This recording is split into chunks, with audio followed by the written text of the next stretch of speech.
दोस्तों स्वागत है आपका मूवी कीड़ा में। आज हम देखने वाले हैं साल 2024 में आई lovely dark and deep.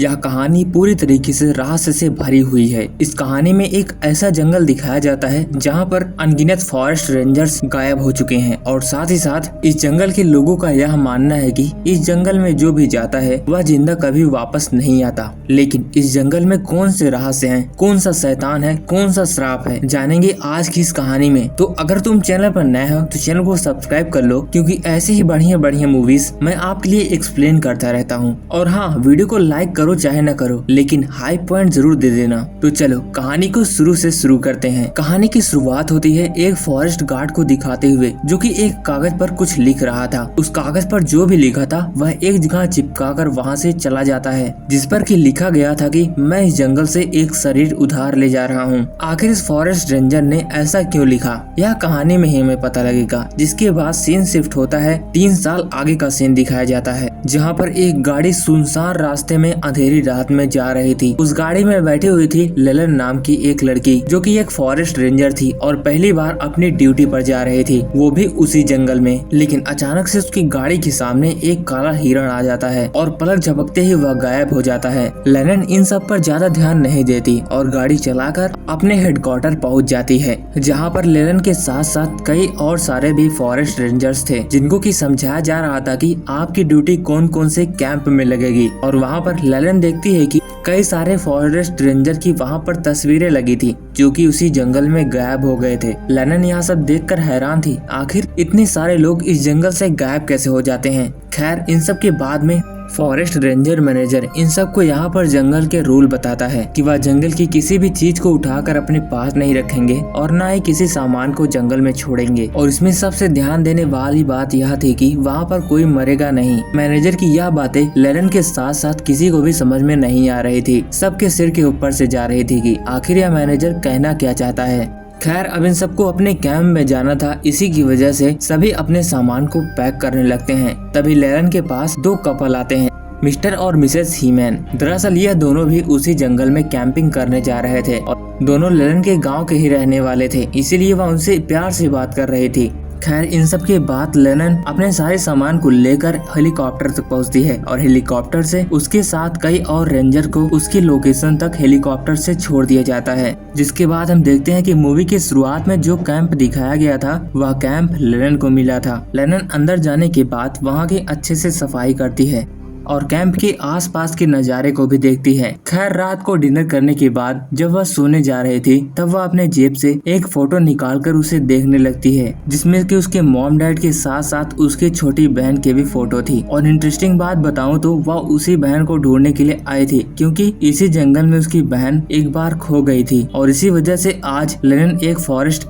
Ranger बनी है, ताकि वह उसे खोज सके और उसके बारे में कुछ तलाशी लगा सके। उस कैंप की अच्छी सी तलाशी करने पर लेलन ने देखा था कि वहाँ पर कई सारे फॉरेस्ट रेंजर्स के नाम लिखे हुए थे, जो कि पहले भी इस कैंप में ड्यूटी कर चुके थे, लेकिन अभी तक किसी का भी पता नहीं था। लेलन को यह बात अजीब लगती है, डरावनी लगती है, लेकिन अब भी वह इन सब पर ध्यान नहीं दे रही थी। खैर, अगली सुबह इसको ड्यूटी करनी थी, इसलिए वह सोकर सुबह उसे ऑर्डर दिया जाता है कि 3 दिनों तक जंगल की निगरानी करनी है। वह जंगल में रेंजरिंग करने जा रही थी, तभी वह रेडियो में सुनती है कि इस जंगल में लगातार लोग एक न एक दिन गायब होते जा रहे हैं। उसके काफी देर रेडियो बजाने की वजह से उसकी बैटरी डेड हो जाती है और उसके पास कोई दूसरी बैटरी भी नहीं थी और वह बिना रेडियो जंगल में आगे बढ़ने लगी। और ऐसे ही बढ़ते बढ़ते उसको जंगल में रात हो जाती है। उसकी पहली ड्यूटी थी, इसलिए उसको उस जंगल का कोई आभास नहीं था और न ही कोई रास्ता पता था कि उसे कहाँ जाना है। वह टॉर्च लेकर रास्ता खोजते हुए वहाँ से जा रही थी, तभी उसके सामने वही हिरण फिर से आ जाता है, जो कि रास्ते में उसको गाड़ी के सामने मिला था और फिर से वह अचानक से गायब हो जाता है। जब लेलन वहाँ पर फिर से एक बार टॉर्च मारती है तो इस बार वहाँ पर एक और फॉरेस्ट रेंजर था, जिसकी की ड्यूटी इसी जंगल में लगी थी और इसी एरिया में। उसका नाम जेसन था। जेसन बताता है कि वह 10 सालों से इस फॉरेस्ट रेंजर में काम कर रहा है और उसी जंगल के चप्पे चप्पे की खबर थी, इसीलिए लेलन उसके ही साथ चली जाती है। रास्ते में लेलन देखती है कि उसका रेडियो अब भी काम कर रहा था, जबकि उसमें बैटरी नहीं थी। यह देखकर लेलन हैरान हो जाती है, लेकिन वह इसके बारे में जेसन को नहीं बताती। जेसन उसे एक झरने के के पास ले जाता है और वो पूरी रात उसी झरने के पास काटते हैं। खैर अब सुबह हो जाती है, दोनों अपने अपने रास्ते वहाँ से निकल जाते हैं। जाने से पहले जेसन उसे एक रेडियो की बैटरी देता है क्योंकि उसके पास बैटरी पड़ी हुई थी। लेनन उसे थैंक यू बोलती है और वहाँ से निकल जाती है। लेनन अपने पूरे दिन निगरानी करने के बाद एक बार फिर से वापस अपने कैंप में लौट आती है। वह इतना थक चुकी थी कि वह तुरंत ही वहीं पर लेट जाती है क्योंकि आज उसका पहला दिन था। जिसके बाद उस जंगल के नक्शे को देखती है ताकि उसे पता लग सके कि वह कहां से जा रही है और उसके लिए कौन कौन सा नया रास्ता है। और नक्शे में वह एक और स्पेशल जगह को मार्क की हुई थी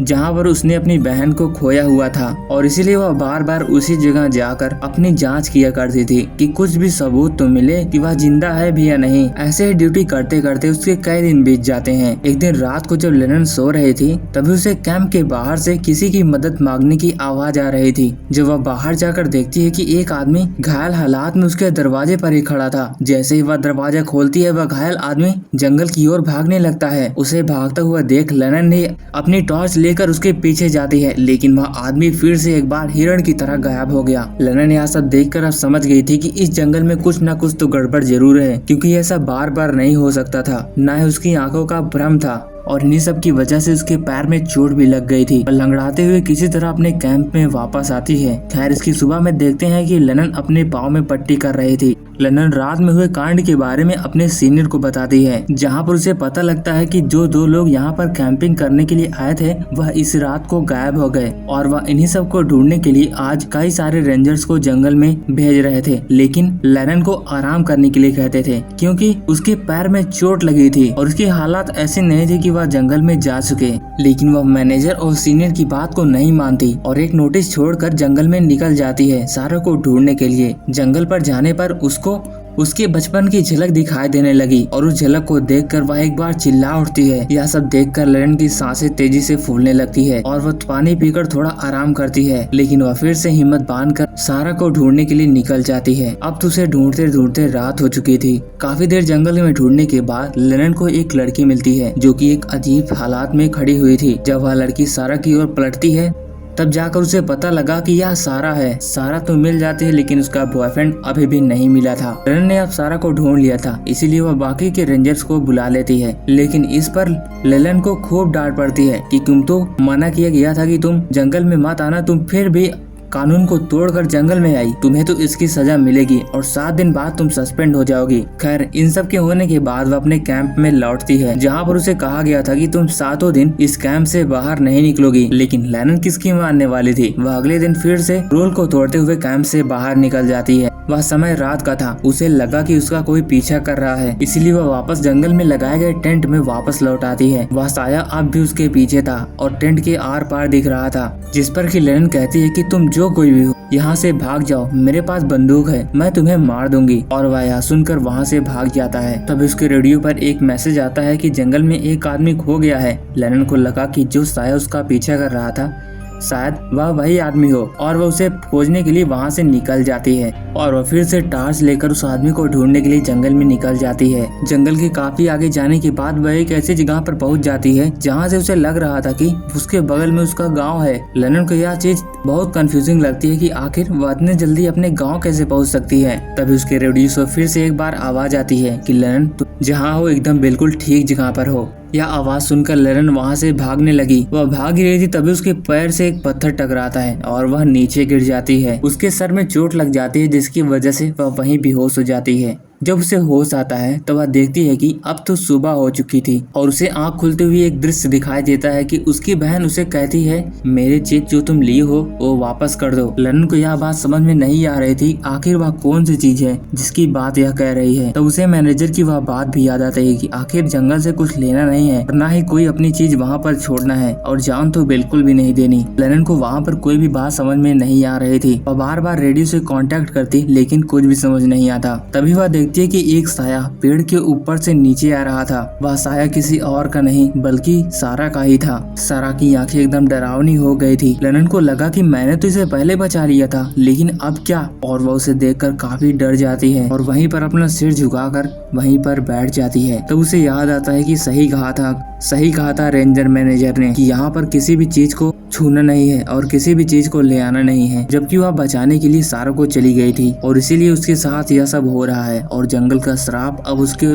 ऊपर भी असर कर रहा है। ललन की अब हालात ऐसी हो चुकी थी जैसे कि वह किसी के कब्जे में हो। वह एक रास्ते पे चलती जाती है, उसको खुद का ही अगला रूप दिखाई दे रहा था, जैसे कि उसे कोई दृश्य दिखाया जा रहा हो। काफी दूर जाने के बाद वह देखती है कि पेड़ों पर उन्हीं सभी रेंजर के पोस्टर लगे हुए थे जो कि लापता थे। उनमें से एक पोस्टर उसकी बहन का भी था। ललन उस पोस्टर को लेकर अपने कैंप तक पहुंचती है। वह जैसे ही कैंप का दरवाजा खोलती है तब वह देखती है कि जैसे कि वह अपने घर में चली गई हो और वह अपनी माँ को देखती है जो कि अपनी उंगलियां खा रही थी और वह भी यही कहती है कि जो भी तुमने लिया है वह वापस कर दो। तभी उसे एक और दृश्य दिखाई देता है जहाँ पर ललन के बहन के फ्यूनरल हो रहा था और फ्यूनरल में शरीर था एक हिरण का था। ललन यह सब देखकर काफी डर जाती है, जिसके बाद वह एक कमरे में जाती है जहाँ पर पानी भरा हुआ था। जहाँ देखती है कि उसकी बहन वहाँ पर खड़ी हुई थी। फिर से उसकी बहन कहती है कि तुम जहाँ भी हो एकदम सही जगह हो और वह वहाँ से गायब हो जाती है। तभी वहाँ पर फॉरेस्ट रेंजर मैनेजर भी आता है। ललन कहती है कि तुम रियल हो या फिर फेक। बताता है कि वह रियल है और बताता है कि मैं तुम्हें कुछ यहाँ पर बताने आया हूँ और जो तुम यहाँ सब देख रही हो मुझे पता है कि तुम क्या फील कर रही होगी। दरअसल यह जंगल श्रापित है। तुमने जब से सारा की मदद की है तब से तुम्हारे ऐसा सब हो रहा है और तुम जिस अपनी बहन को ढूंढ रही थी मैंने पहले भी उसे ढूंढ लिया था, लेकिन मैंने उसे बचाया नहीं क्योंकि यह जंगल श्रापित था और मैंने उसे बचा लिया होता तो आज भी मेरी हालत तुम्हारे जैसी होती। अगर तुमको किसी को बचाना है तो तुमको किसी का बलिदान देना होगा, यह इस जंगल का रूल है। मैनेजर कहता है कि इन सब का दोस्ती मैं ही हूँ, मैंने ही इन सब बातों को मीडिया से छुपा कर रखा, इसी वजह से कई सारे लोग जंगल में ही मारे गए। अगर तुम अपने आप को बचाना चाहती हो तो तुम मेरा बलिदान दे सकती हो, मैं इसके लिए राजी हूँ। इसके बाद हमें यहाँ पर यह भी समझ में आ जाता है कि आखिर उस पुराने रेंजर ने वहाँ पर ऐसा शब्द क्यों लिखा था। उसने भी किसी को बलिदान देकर वहाँ से निकला हुआ था। ललन के सामने वह मैनेजर अपने आप को बलिदान कर देता है, जिसके बाद ललन को पीछे से कई सारे हाथ नीचे खींच लेते हैं और वह एक झील से बाहर निकलती है। झील से बाहर निकलने के बाद जेसन आकर उससे बचा लेता है और इधर मैनेजर के मरने के बाद जेसन को हेडक्वार्टर की जिम्मेदारी दे दी जाती है। वहाँ पर सभी रेंजर्स को वही नियम बताता है कि जंगल से कुछ नहीं लेना है और कुछ नहीं छोड़ना है, ना ही किसी की मदद करना है और जान तो बिल्कुल भी नहीं देनी। खैर ललन अपने ड्यूटी पर जा रही थी। एक दिन उसे एक आदमी मिलता है, खोया हुआ आदमी। वह पूछता है कि तुम सच हो या झूठ। ललन बताती है कि झूठ, क्योंकि ललन को पता था कि इस जंगल का रूल क्या है और अब वह फिर से इस जाल में नहीं फंसना चाहती। और यह मूवी यहीं पर खत्म हो जाती है। उम्मीद करता हूँ कि आपको यह मूवी पसंद आई होगी और ऐसी ही मूवी के लिए चैनल को सब्सक्राइब करके वीडियो को लाइक कर दो और कई सारी मूवीज चैनल पर पड़ी है, जाकर देख लेना, नहीं तो मेहनत बर्बाद है।